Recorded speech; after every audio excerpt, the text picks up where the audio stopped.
জেলে বহু মানুষ আছে 20 বছর 30 বছর থেকে ও নিজেও জানে না আমি কেন জেলে। জজ জানে না ঘটনা কি, উকিল জানে না ঘটনা কি, সাক্ষীও জানে না ঘটনা কি। সাক্ষীকে 50,000 টাকা দিয়েছে আর বলে দিয়েছে তুই এভাবে বলবি জজের সামনে। কি? আমি 2 চোখে মারতে দেখেছি। যার কথা বলছে যে আমি 2 চোখে মারতে দেখেছি, সে কিন্তু সিরাজগঞ্জে ছিল না সেদিন, অথচ বলছে যে আমি 2 চোখে মারতে দেখেছি। তাহলে সাক্ষীও জানে না ঘটনা কি, উকিল তো জানেই না, জজ তো জানেই না। এখন যে ব্যক্তি জেলে আছে সেও বলছে ব্যাপারটা কি রে, আমি কেন জেলে? আল্লাহ রাসূল বলছেন লায়াদরিল কাতিল ফিমা কাতালা ওয়াল মাকতুল ফিমা কুতিলা। হত্যাকারী বুঝবে না কেন আমি মারছি, নিহত ব্যক্তি বুঝবে না কেন আমি মরলাম। যে মারছে তাকে 1 লাখ টাকা দিয়েছে, বলেছে অমুককে মেরাই, তো এখন ওকে গিয়ে মারছে। তো কেন মারছে ও তো জানে না। আর যাকে মারা হচ্ছে সে বলছে আমি তাকে চিনি না, আমাকে মারছে কেন, ঘটনা কি? মারলই তো। আল্লাহ রাসূল বলছেন হত্যাকারী জানে না কেন আমি মারছি, নিহত ব্যক্তি জানে না কেন আমি মরলাম। 20 বছর থেকে জেলে আছো, নিজে জানে না আমি কেন জেলে। ও কি জানবে? জজও জানে না। ও কি জানবে? উকিলও জানে না। ও কি জানবে? সাক্ষীও জানে না। যার কারণে সাক্ষী পৃথিবীতে 3য় মহাপাপ। মিথ্যা সাক্ষী পৃথিবীতে 3য় মহাপাপ। মিথ্যা সাক্ষী পৃথিবীতে 3য় মহাপাপ। 2য় মহাপাপ বাপ মায়ের অবাধ্য চলা। পাপ যত বড়ই হোক, সুদের ভাষা যেভাবে আল্লাহ নবী উল্লেখ করেছেন ভাষা এমন নয়। সাক্ষী যত বড়ই পাপ হোক না কেন, সুদের ভাষার সাথে তার মিল নেই। শুনুন, মানুষকে হত্যা করা মহাপাপ, কিন্তু ভাষা এমন নয়। সুদের পাপের ভাষা, কেউ যদি জেনে শুনে 1 টাকা সুদ খায়, 36 বার জেনে করে যত পাপ হবে, 1 টাকা সুদ খেলে তার চেয়ে বেশি পাপ হবে। পাপের জগতে কোনো পাপের ভাষা এরকম নয়। সুদের পাপের 70টি ভাগ রয়েছে। ছোট ভাগ হলো মার সাথে জেনা করলে যেমন পাপ হয়। কি দিয়ে আপনাকে আমি বুঝাই সুদের পাপের ভাষা কি? অবাক কথা।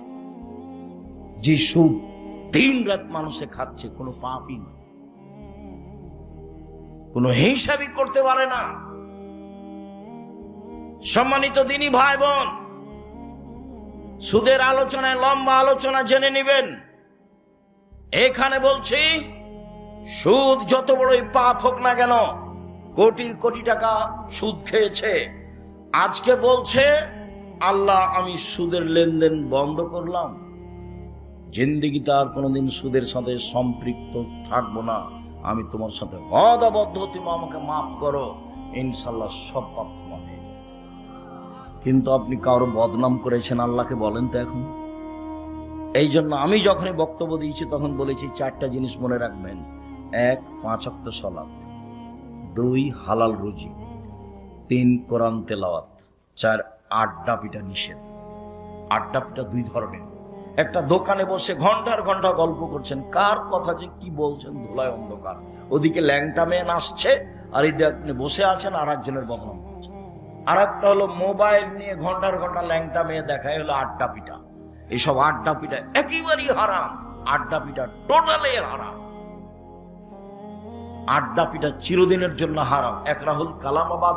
এই ছেলে, তোমরা দাঁড়িয়ে কেন? যদি জায়গা না থাকে বসার সেটা ভিন্ন কথা। আপনারা যারা দাঁড়িয়ে আছেন দয়া করে বসে কিছুক্ষণ কথা শোনেন। আপনার বিরক্তির আগে আমরা কথা শেষ করবো ইনশাআল্লাহ। যারা সামনে বসে আছেন বসে থাকা দেখে ভালো। এই তুমি দাঁড়িয়ে আছো কেন? ওখানে কি করছো তুমি? মানুষের তোমার দাঁড়িয়ে থাকাতে কষ্ট পাচ্ছে, এটা বুঝতে চাও না তুমি? বাস তুমি মেশিন ঠিক করেছো, প্রথমে 1 মিনিট ঠিক করে তুমি বসে থাকো। রাসূল সাল্লাল্লাহু আলাইহি ওয়াসাল্লাম যখন কথা বলতেন তখন সাহাবীগণকে বসতে বলতেন। এটাও সুন্নাত। কি করবে এভাবে মারামারি করে, দাপট দেখে, ক্ষমতা দেখে, মানুষকে অপমান করে, মানুষকে জেল হাজতে দিয়ে কি করবে? মরলেই জাহান্নাম।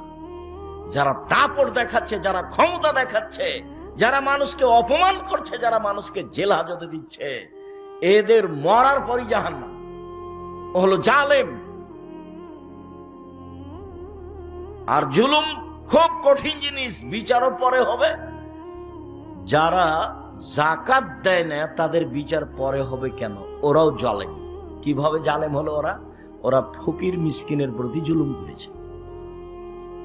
ফকির মিসকিনের হক দেন। ধনী মানুষ কার টাকা মেরে খেয়েছে? ফকির মিসকিনের। যেহেতু ধনী মানুষ ফকির মিসকিনের টাকা মেরে খেয়েছে, কাজে ও জালেম, এখন আর বিচার পরে হবে।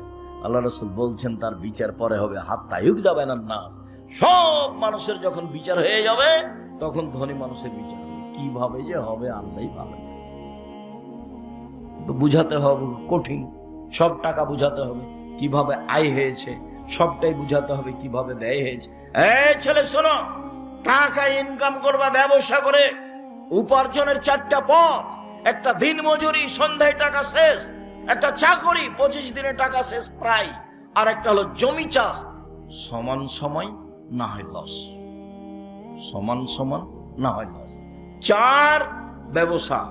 রাসূল সাল্লাল্লাহু আলাইহি ওয়াসাল্লাম বলছেন সত্যবাদী বিশ্বস্ত ব্যবসায়ীরা নবীগণের সাথে জান্নাতে থাকবে। কি আবার অবাক কথা!